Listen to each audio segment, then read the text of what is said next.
Bismillahirrahmanirrahim. Assalamualaikum warahmatullahi wabarakatuh. Bismillahirrahmanirrahim. Wassalatu wassalamu ala Rasulillah Sayyidina Maulana Muhammad ibn Abdillah wa ala alihi wa ashabihi wa man tabi'a rushidah amma ba'da. Ila hadratin Nabi Mustafa Muhammadin sallallahu alaihi wasallam wa ala alihi wa ashabihi wa azwajihi wa dzurriyyatihi wa ahli baitihi وجميع أمته من المسلمين والمسلمات والمؤمنين والمؤمنات أينما كانوا خصوصا مالك هذا الكتاب الشيخ الهاشمي ببركة الفاتحة. أعوذ بالله من الشيطان الرجيم. بسم الله الرحمن الرحيم.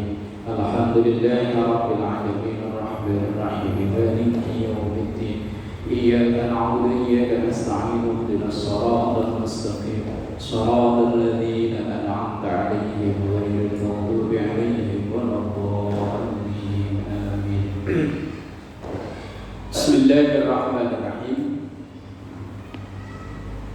384 ya. Awwalu masjidin wudi'a fil ardi al-masjidul haram summal masjidul aqsa rawahul Bukhari wa Muslim an Abi Dzar. Awal masjidin, masjid yang pertama, fil ardi yang ada di muka bumi. Masjid yang pertama kali ada di muka bumi yaitu Al-Masjidul Haramu, Masjidil Haram. Ini didasari dari Quran. Inna awwala baiti wudi'a lin-nasi lalladzi bi Bakkata mubarakan wa hudan lil alamin. Di awal juz 4 Ali Imran ayat 96. Inna awwala baitin, sesungguhnya yang pertama kali, bait atau rumah atau masjid yang pertama kali, wudi'a yang diletakkan linasi untuk manusia, lalladzi bi Bakkah yang ada di Mekkah atau Bakkah, mubarakan yang diberkahi, wa hudan dan menjadi petunjuk, lil alamin untuk seluruh alam raya. Kemudian summal masjidul aqsa, masjid yang kedua yang ada di muka bumi ini adalah Masjid Aqsa. Kalau Masjidil Haram atau Ka'bah itu yang membangun adalah Nabi Ibrahim. Wa idh yarfa'u Ibrahim al-qawa'id minal bait wa Ismail. Kalau Masjidil Aqsa yang bangun adalah Nabi Sulaiman alaihi salam. Orangnya udah pindah ke Jogja. Nabi Sulaiman udah pindah.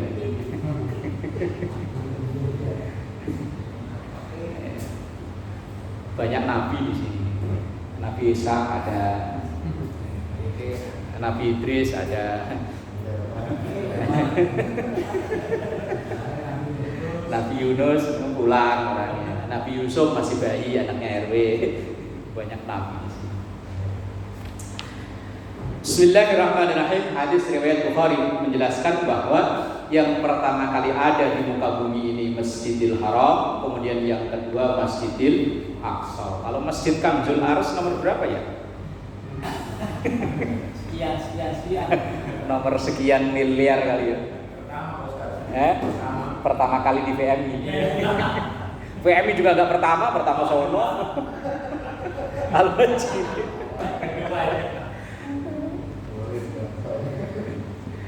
Bismillahirrahmanirrahim.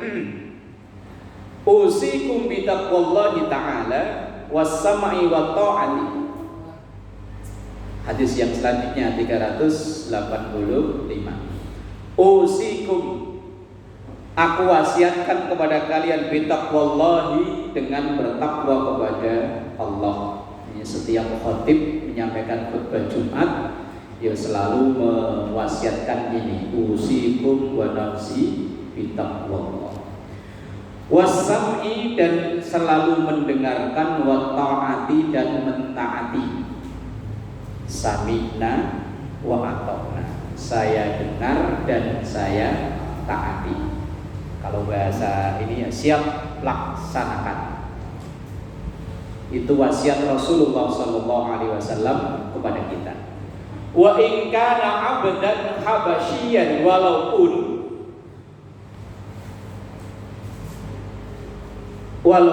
seandainya orang yang menjadi pimpinan kita itu abdan, seorang budak habasyian yang berbangsa Habasyi. Habasyi itu kalau sekarang orang-orang Ethiopia yang orangnya wis gak ada ganteng-ganteng lah ya. Pokoknya kalau kita ada di sono kelihatan paling ganteng lah ya. Bangsa kalau sono paling putih ini. Kalau di sono, oh saya pernah di Ambon aja perasaan, saya paling putih sendiri. Lah ini Rasulullah mewasiatkan siapapun yang disepakati menjadi pimpinan kita, ya kita itu sami'na wa ata'na. Itu Rasulullah sampai menyatakan wa in kana 'abdan habasyian, walaupun yang jadi pimpinan kita itu yang dulunya seorang budak dari bangsa Habasyi. Kalau di zaman itu kan masih ada level-levelan. Level tertinggi itu ya bangsa Quraisy. Lah, level terendah saat itu ya bangsa Habasyi itu. Bilal bin Rabah yang namanya diabadikan sebagai seseorang yang mengumandangkan seruan sholat. Itu kan dia itu seorang budak dari bangsa Habasyi. Budak itu beda dengan pembantu. Kalau pembantu masih dapat gaji, kalau budak itu selayaknya kayak hewan, bisa diperjualbelikan. Kalau bosen jual. Bahkan kalau perempuan boleh digauli sama majikan yang membelinya. Begitu bosen jual. Nggak ada gaji. Yes, nggak beda jauh sama yang misalnya kita beli kebo apa. Cuman kalau yang beli kebo kan nggak mau gauli kebo ya. Nggak mau. Lah kalau budak ini boleh digauli. Tapi Islam itu sangat konsen untuk menghilangkan perbudakan. Maka setiap ada pelanggaran besar, maka tebusannya itu membebaskan budak. Misalnya seseorang yang keceplosan siang hari Ramadan lupa, dikirain mau bukan Ramadan, bininya di sebelahnya, tahu-tahu kelelep di dalam. Tahu-tahu kelelep aja pokoknya. Nah, itu kan pelanggaran besar ketika ia puasa, maka tebusannya memerdekakan budak. Maka setiap ada pelanggaran besar itu hukumannya memerdekakan budak.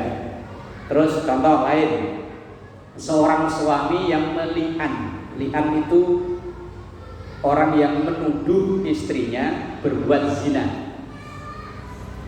Seorang suami yang menuduh istrinya berbuat zina tanpa ada bukti, tanpa ada saksi. Kalau tuduhannya itu tidak terbukti, maka suami ini harus membayar dengan membebaskan budak. Nah, alhamdulillah sekarang perbudakan secara formal tidak ada. Ya kalaupun ada orang kerja diporsir, ya, tapi kalau sampai sederajat budak kan enggak. Wong yo masih dibayar. Kalau memang nggak setuju dengan pekerjaan ya boleh pergi. Lah kalau budak nggak bisa. Kalau dia lari dari tuannya boleh dibunuh. Budak zaman dulu ngerinya kayak ini. Lah kalau seandainya seorang pemimpin yang dulunya seorang budak dari bangsa Habasyi, kalau memang dia udah disepakati ya wajib ditaati. Lah ini kadang bangsa kita ini kan kalau jagoannya nggak jadi kan sakit hatinya sampai bertahun-tahun nggak hilang-hilang. Makanya kampret sampai cebong sampai sekarang belum akur. Lah ya kan gara-gara jagoannya kalah kan itu ya. Siapapun yang sudah disepakati menang, ya sami'na wa ata'na, walaupun bukan jagoan kita. Itu perintahnya begitu, gimana lagi? Wa in kana abdan habasyiyan. Apalagi yang terpilih bukan orang Buddha, orang merdeka. Ya hanya karena bukan jagoan kita, apapun yang dikerjakan kalau bukan jagoan itu kayaknya ya salah mulu. Ya kan, kalau yang melakukan yang menang itu jagoan kita, biar salah ya kita cariin dalil. Wah itu mah nggak begitu. Biasa ini. Apalagi nih bentar lagi ya, bentar lagi. Ini 2023, bentar lagi. Bentar lagi. Udah banyak penunggu pohon ya. Pohon cakep-cakep, banyak penunggunya sekarang. Pada saya berjanji akan. Saya berjanji akan. Fa'innahu, karena sesungguhnya mayya'ish orang yang hidup minkum di antara kalian ba'di setelah aku. Ini Rasulullah menyampaikan orang yang hidup setelah zamanku, kata Rasulullah, artinya setelah sepeninggalku. Fasayara, maka mereka akan melihat ikhtilafan, perselisihan, kathiron yang banyak. Ini kasyafnya Rasulullah. Kasyaf itu kalau bahasa orang Jawa reti saduruneng winarah. Oh, Indonesianya apa itu Pak Sob? Reti saduruneng winarah. Saya ya bisa, cuman membaca tanda-tanda dulu. Kalau ujuk-ujuk ya gak bisa. Misal kemarin di pengajian subuh di Al-Bajirin, kan sini masih gerbang masih dikunci. Motor saya tinggal di situ, saya jalan kaki di sana. Begitu saya jalan, kok ada yang jalan naik sepeda, terus saya ngomong ke jamaah, saya tahu maksudnya orang itu. Emang apa Pak Ustaz? Mau ngambil kunci motor saya. Ternyata bener, padahal dia ngawur aslinya. Ternyata bener, kan saya dikirain sakti. Padahal saya udah ngira itu orang mau ngambil kunci motor, mau nganterin motor maksudnya. Lah Rasulullah itu renti sak duruning winarah. Kalau bahasa tasawufnya namanya kasyaf. Orang yang apa itu? Perjalanan kehidupan ke depan itu terbuka. Jadi dia tahu bahwa ini akan begini, ini akan begini, itu tahu. Lah orang begitu ya orang dalam. Kalau orang kayak kita kan nggak punya kenalan orang dalam. Kalau punya kenalan orang dalam kan dapat bisikan bahwa nanti setelah periode RW-nya Pak Ari yang jadi RW Pak Sobirin umpama. Lah umpama nih Mbah ini tiba-tiba punya kasab ya Mbah ya. Tiba-tiba langsung Birin, kamu siap-siap jadi RW. Umpama besok pas tanggal 1 Suro tiba-tiba ngomong begitu. Lah kok nanti begitu Pak RW Ari selesai jabatan, lah kok bener jadi. Oh berarti Mbah punya ilmu kasyaf tadi itu. Kalau bahasa orang Jawa, reti sadurune winarah. Lah Rasulullah itu kan orang dalamnya Allah. Pokoknya pas di bawah Allah lah ibarat level mah. Kalau ada apa-apa ya tahu. Cuman ya kadang beliau memberitahukan, kadang hanya tanda-tanda. Kayak kiamat itu kan beliau hanya tanda-tanda. Nanti kalau sudah jumlah perempuan dengan jumlah laki-laki berbanding 1:50. 1:50. Makanya kalau baru punya istri satu yang 49 nganggur. Kalau Pak Mansur udah ambil andil Pak Mansur ya. Enggak menyelamatkan jumlah yang 49 itu tadi loh. Pak Iman gimana? Satu aja sampai pusing beli koyo cabai mulu. Itu namanya kasaf. Lah kasafnya Rasulullah itu bilang, nanti setelah wafatku, setelah kematianku pasti akan terjadi perselisihan yang terus menerus enggak berhenti. Ya bener. Di situ Rasulullah bilang, fa innahu may ya'ish minkum ba'di fasayara ikhtilafan katsiran. Orang-orang yang hidup setelah kematianku, setelah wafatku, mereka akan melihat ikhtilafan, perselisihan katsiran yang terus menerus. Ya benar kan? Semenjak begitu Rasulullah wafat, Belum lagi jasad Rasulullah dimakamkan, udah terjadi perselisihan antara para sahabat siapa yang akan meneruskan kepemimpinan. Terjadi perdebatan, akhirnya dibaiatlah Abu Bakar. Selesai masa jabatan Abu Bakar, terjadi keributan lagi. Makanya kalau di Indonesia habis pemilu kok ribut, udah ada sanatnya. Ada sanatnya. Indonesia apalagi Kenaro bunuh Tunggul Ametung, ya kan? Anaknya Tunggul Ametung dendam bunuh Kenaro. Anaknya Kenaro dendam bunuh lagi terus. Yo sampai sekarang ya begitu. Memang hukum alam itu. Soekarno menang, ya kan? Soekarno berkuasa, diturun Pak Harto. Pak Harto naik, anaknya Soekarno dendam. Terus itu agak sampai kiamat. Fasayara ikhtilafan katsiran. Akan terjadi perbedaan itu terus menerus. Nah itu udah sunnatullah. Nah sampai terjadi yang paling tragis itu kan Padang Karbala yang terjadi pada tanggal 10 Muharram atau orang bilang 10 Suro. Makanya sampai orang Jawa itu nggak mau seneng-seneng pada bulan Suro. Itu ya karena tepos liro. Tepos liro itu apa, Mbak? Apa Pak Haji tepos liro itu? Solidaritas. Oh, bahasa sekarangnya solidaritas. Karena bulan Muharram ini terjadi peristiwa besar, yaitu pembantaian besar-besaran cucu Rasulullah. Perselisihan itu kan diawali dengan terbunuhnya Utsman. Begitu Utsman terbunuh, ini kan misterius, pembunuhnya nggak ketemu. Begitu sahabat Ali naik jadi khalifah, dituntut untuk menyelesaikan kasus pembunuhan. Sampai setahun 2 tahun nggak tuntas. Akhirnya orang-orang yang menuntut dipimpin sama Muawiyah demo. Akhirnya Ali sama Muawiyah, kayak apa ya, kayak cebong sama kampret lah ya. Kalau Jokowi yang Prabowo walaupun dulu berseteru kan sekarang akur ngopi bareng. Akhirnya melihat perselisihan nggak selesai-selesai, ada orang yang niatnya menjadi apa itu? Yang menjadi juru damai itu. Ya pokoknya itulah. Misalnya sini sama sini berantem, nah muncullah tokoh 2 orang namanya Abu Musa al-Asy'ari dan Amr bin As. Abu Musa al-Asy'ari mewakili sahabat Ali, Amr bin As mewakili Muawiyah. Tapi perundingan enggak beres-beres, bahkan ya sampai bunuh-bunuhan.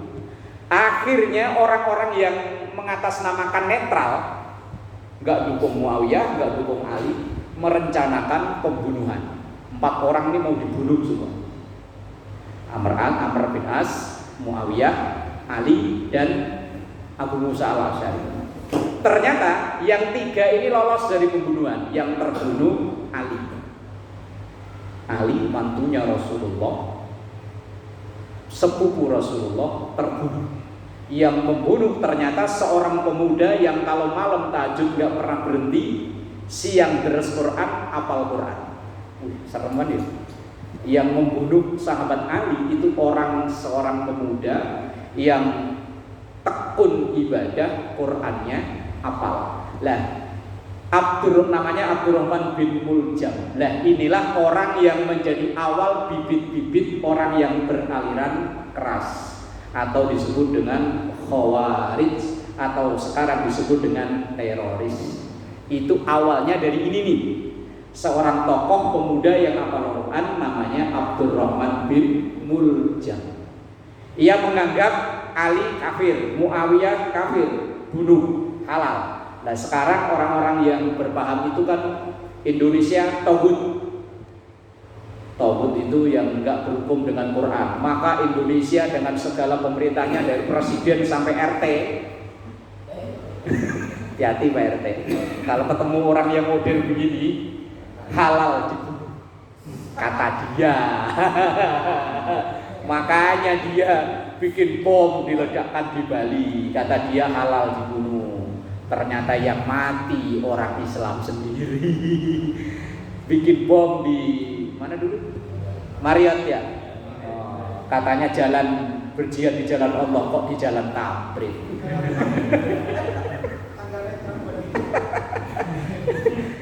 Matinya bukan mati syahid tapi mati sangit. Itu aliran-aliran itu yang berawal dari itu tuh. Dari seorang pemuda yang namanya Abdurrahman bin Muljam. Dan itu saat habis kasus bom Marriott kalau nggak salah. Kisah ini kan jarang diungkap. Pertama kali yang mengungkap ini kan mantan ketum PBNU sebelum sekarang, Said Akil. Panggil sampean kan orang Cirebon. Beliau bilang bahwa akar dari teroris itu orang pemuda yang hafal Quran tapi nggak paham Quran. Wah, akhirnya orang-orang yang nggak seneng sama Kiai Said nyerang habis-habisan. Sampai Kiai Said dihukumi vonis kafir, boleh dibunuh. Orang baru bisa baca Quran mau bunuh ngapir-ngapirin profesor yang di bidang Quran. Itu ibarat anak TK preman jalanan nantangin tinju Mctyson ya gini. Pemain bola antar RT kok nantangin Ronaldo ngajak senggel itu. Ya orang-orang model begitu. Baru bisa baca Quran, belum paham Quran langsung bilang yang nggak sama pahamnya dia kafir, halal dibunuh. Wah, ya repot. Dan itu udah terjadi pada masa sahabat dulu. Dan Rasulullah sudah kasyaf, sudah reti sak durune winarah. Ketika beliau masih hidup, beliau bilang ya tadi, fa innahu may ya'ish minkum ba'di fasayara ihtilafan katsiran. Lanjut, fa'alaikum, maka hendaklah kepada kalian bisunnati, mengikuti sunnahku, wa sunnatil khulafa'ir rasyidin, dan sunnahnya khulafa'ur rasyidin. Khulafa'ur rasyidin ya Abu Bakar, Umar, Utsman, Ali. Al-Mahdiyin, yang memperoleh petunjuk, tamassaku, berpegang teguhlah, biha, dengan itu artinya sunnah Rasulullah dan sunnah khulafa'ur rasyidin. Kita lanjut dulu bacanya sampai habis. Wa abdu, dan genggamlah itu, alaiha, dengan itu, bin nawajiri, dengan sekuat-kuatnya. Wa iyakum, dan hati-hati kalian, wa muhdasatil umur, dengan sesuatu yang diinovasi baru dalam urusan agama. Fa inna kulla muhdatsatin, karena sesungguhnya sesuatu yang baru dalam urusan agama, bid'atun, itu bid'ah. Lah, ini dalilnya mereka juga ini. Kalau kita nyetel YouTube, dia muqaddimahnya baca ini, wah udah hampir bisa dipastikan ya. Orang model begini neraka semua ya. Neraka semua ya. Ngadain perayaan Muharram neraka, udah neraka. Makanya kadang saya kalau bertanya, kalau ngadain Muharram neraka, kalau Maulid neraka, kira-kira yang neraka paling dalam itu yang ceramah, panitianya apa jamaahnya?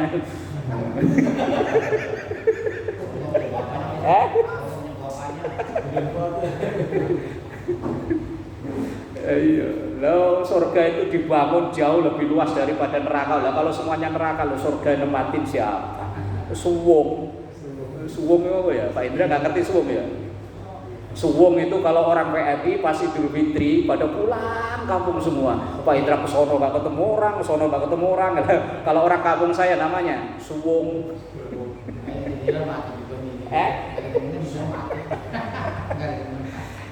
Ini dalilnya mereka ini yang buat ngantem kita ya pakai hadis ini nih. Fa inna kulla muhdatsatin bid'ah, setiap sesuatu yang baru dalam urusan agama itu bid'ah. Wa kulla bid'atin dolalah, setiap yang bid'ah itu sesat. Wa kulla dolalatin, setiap yang sesat, finnar, neraka semua ini. Neraka semua, termasuk yang ngomong kata dia. Wong yang kata dia ya saya biarin aja, wong dia nggak punya kenalan orang dalam ini.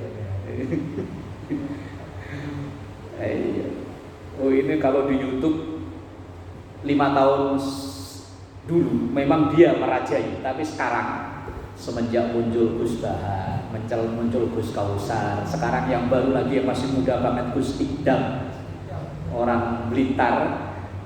Terus sebelumnya Gus Miftah. Lumayan lah ada yang kelawan mereka. Kalau dulu asal orang buka YouTube nongolnya dia semua.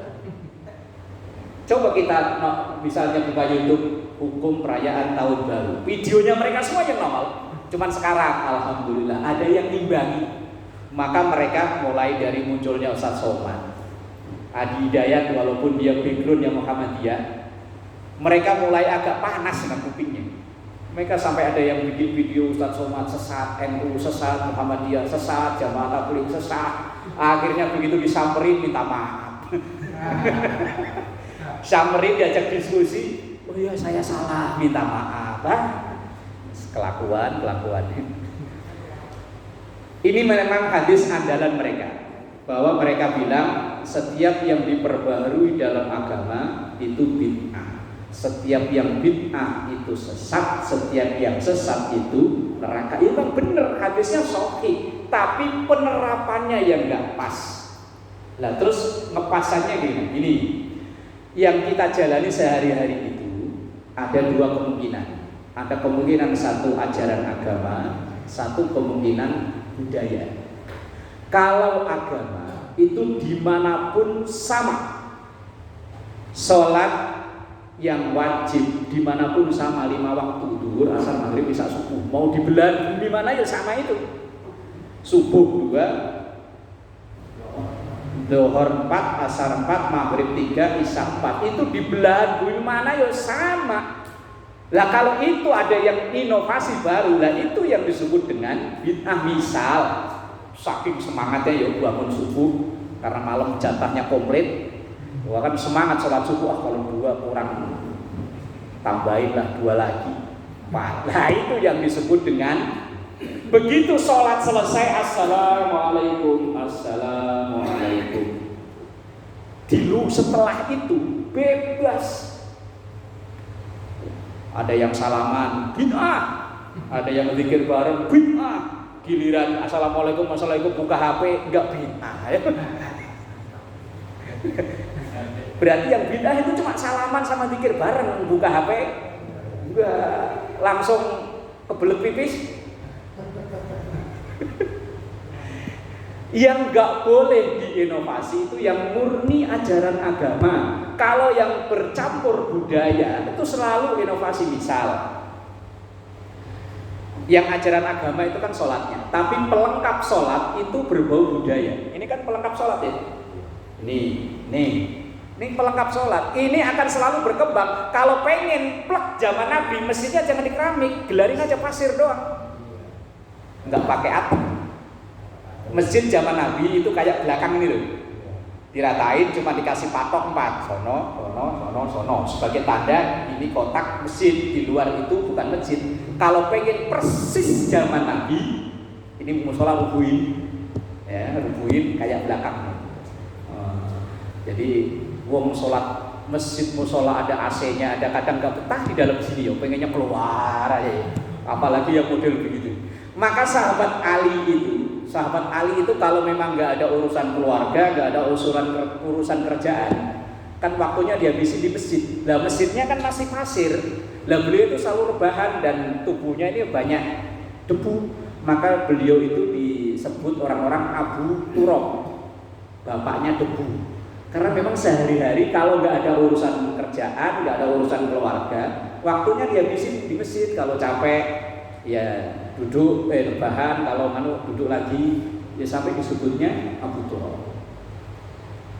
Lah kalau yang pelengkap ajaran agama itu pasti akan terus mengalami perubahan.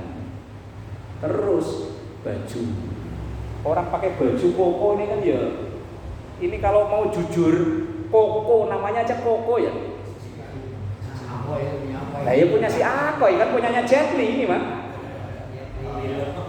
Kalau ini asli murni Islam, mungkin dulunya dikasih nama Ishak gitu tadi. Ini ya.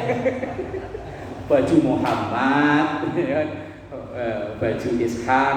Lalu namanya baju koko, berarti yang punya ya Akoy. sama leluhur-leluhurnya ya Wong Fei Hung, Jet Li ya. Lah kalau kita nonton film-film Jet Li itu kan bajunya begini ya. Lah kalau pengen kembali zaman Nabi ya pakainya ya jangan begini. Ini bintang. Pokoknya dari ujung bawah sampai ujung kaki bintang semua. Apalagi pakai jam tangan, nah? Kacamata bintang. Jadi tadi loh, kalau yang murni agama, kalau agama itu dimanapun semuanya sama. Tapi kalau bercampur budaya itu masing-masing tempat akan beda-beda. Ya kayak musola bangunannya, ini masing-masing tempat itu beda-beda. Baju, kayak acara 3 hari, 7 hari, 40, 100 itu budaya, bukan agama. Budaya, tetapi diisi dengan ajaran agama. Konon katanya wallahu alam, ajaran tentang 3 hari, 100 itu kan sudah ada di bumi Nusantara ini sebelum Islam datang. Cuma dulu kalau ada orang meninggal hanya kumpul-kumpul, mungkin yo baca-baca mantra apa-apa. Begitu para wali songo datang, nah daripada ngumpul cuma bengong, diisilah dengan la ilaha illallah. La ilaha illallah, ngajarin baca kalimat thayyibah, disebut dengan tahlil karena dibaca berulang-ulang jadinya tahlilan. Lah mereka ada tahlilan bid'ah. Tapi kalau tahlil enggak, lebih bedanya apa tahlil sama tahlilan? Lo lama-lama ntar ada yang bilang sarung boleh, sarungan orang aneh, unik ya. Yasin boleh, yasinan selawat boleh, selawatan cuma tambahan an aja kayak diributin ya, ribet. Wong orang yasinan tahlilan enak ya, baru duduk paling enggak ya air minum ada ya. Ayo la ilaha illallah, la ilaha illallah, subhana rabbika rabbil izzati amma yasifun, besek keluar.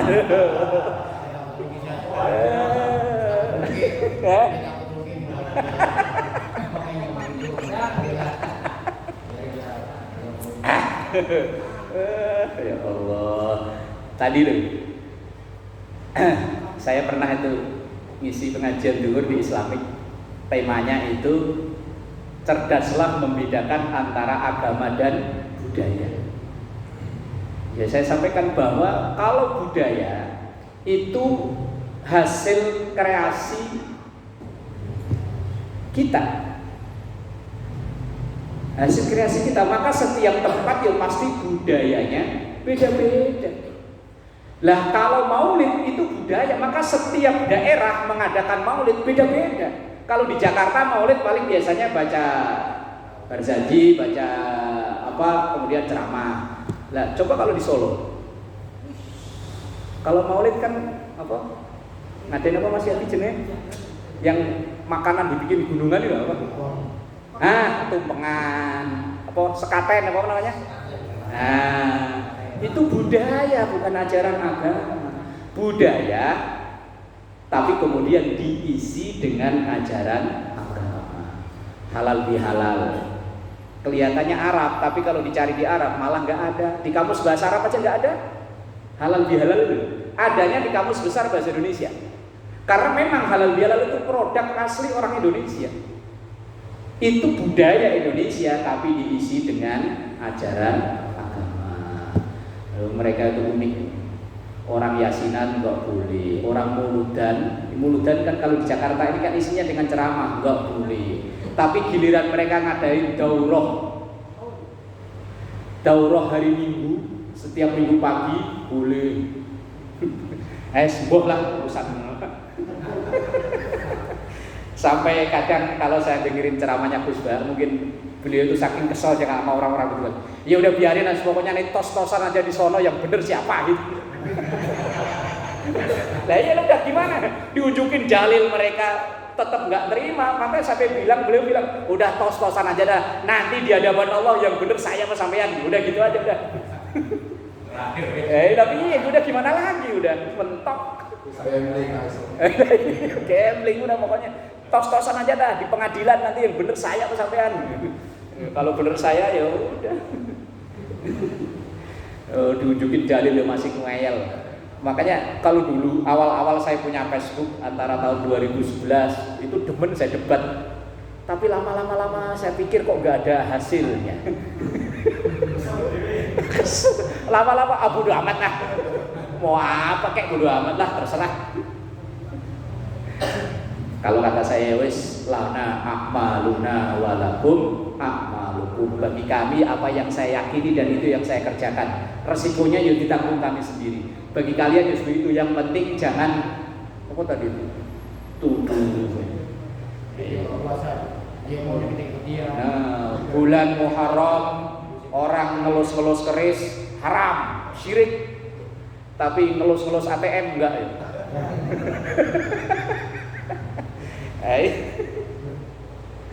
Ngelus-ngelus keris. Lah kalau itu kan orang Jawa dulu kemana-mana kalau nggak bawa keris itu kan kurang pede ya. Orang sekarang kalau kemana-mana nggak bawa ATM, nggak bawa HP dah, nggak pede. Kadang sampai jalan udah sampai HM aja balik pulang kok.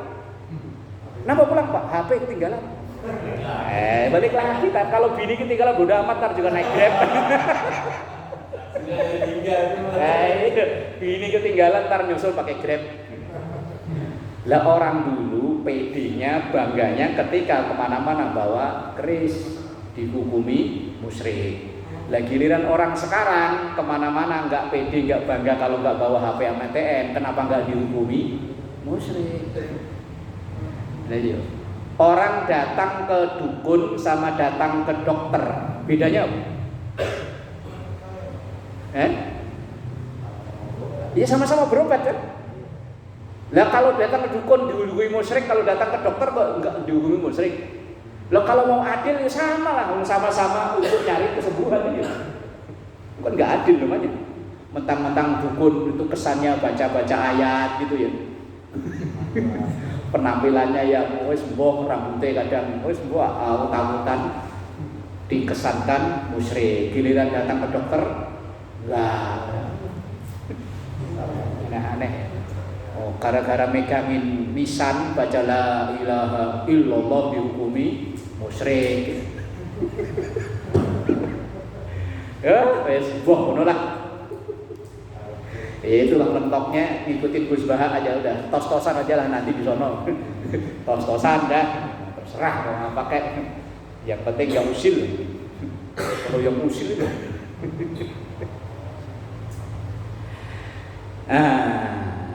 Hadisnya benar, cuman ya tadi kadang penerapannya yang salah, kurang pas. Mereka menghantam rata bahwa yang kita lakukan itu dikiranya agama, padahal yo budaya. Orang kalau hamil itu, istri hamil apa?